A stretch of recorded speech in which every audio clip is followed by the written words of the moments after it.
En 2016, nous avons créé 190 000 emplois. Et cette année, on envisage d'en créer 300 000. 190 000 emplois en 2016, ce n'est pas autre chose que ce que nous avait envisagé Pierre Gattaz il y a 5 ans. Donc voilà une articulation qui fonctionne.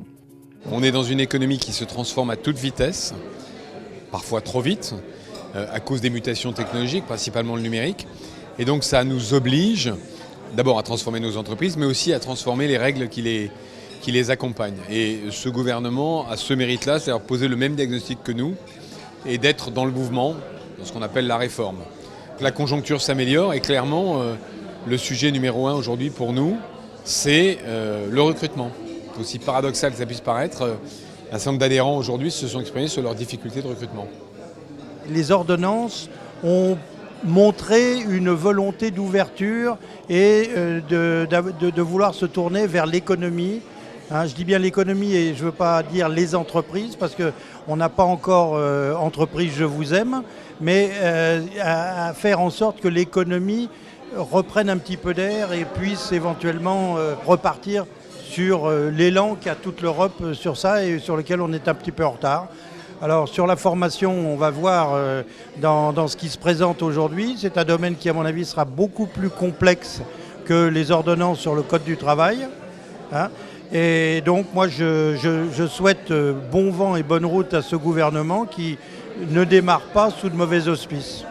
Ce que j'ai entendu ce matin me rassure sur ces deux sujets. Pourquoi ? Parce que le président Christian Théron a fait un discours offensif et ô combien dynamique. Et Geoffroy Roux de Bézieux a tout à fait exprimé ce qui va être mon travail dans les mois qui viennent, puisque en tant que nouveau sénateur de l'Essonne, nous allons observer et regarder de près, étudier le projet de loi de finances pour 2018.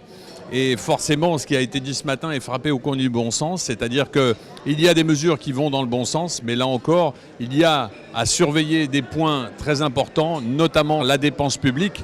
Et toutes ces mesures, si elles vont, pour certaines d'entre elles, dans le très bon sens, sont sous-tendues au fait qu'on doit baisser notre déficit public et notre dépense publique. Je crois que ce gouvernement est vraiment très attaché au monde de l'entreprise.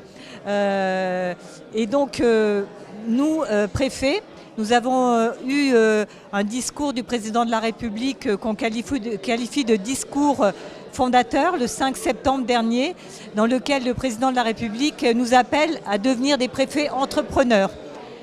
Un préfet entrepreneur, c'est comme dans le monde de l'entreprise, c'est un préfet qui essaie d'être performant avec ses services, avec quand même les valeurs du service public, bien entendu, c'est-à-dire trouver le bon équilibre et à chaque fois que nécessaire, travailler en mode projet pour accompagner les entreprises dans leur développement. Mais parfois, il faut aussi accompagner les entreprises dans leurs difficultés.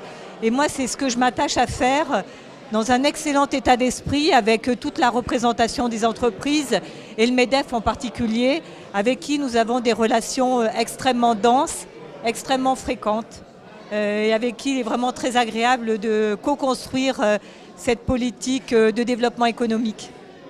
Nous sommes, nous, sur un bassin très particulier avec 2 missions en matière de formation. Mission territoriale, accueillir tous les jeunes et les pousser le plus loin possible dans leur ambition, première ambition. Et dans un deuxième volet, aller vers l'international dans le cadre de l'université Paris-Saclay. Donc recherche intensive, formation intensive, articuler ces 2 objets. La nouveauté en cette rentrée, c'est l'attention particulière qu'a le gouvernement pour la société apprenante et une forme de réinvestissement des premiers cycles universitaires. Nous souhaitons, nous, qu'on puisse apporter à la jeunesse une vraie employabilité, soit Bac+2, soit Bac+3. Et là, le rôle du lien fort avec les entreprises est capital. Et c'est pour ça aussi que nous avons signé une convention avec le MEDEF Essonne.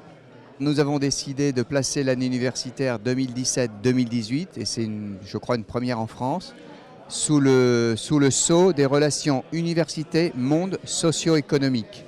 L'événement de lancement se tient le 13 novembre, de midi à 14h, à l'Université d'Évry. Bien entendu, c'est un événement qui est ouvert à tous.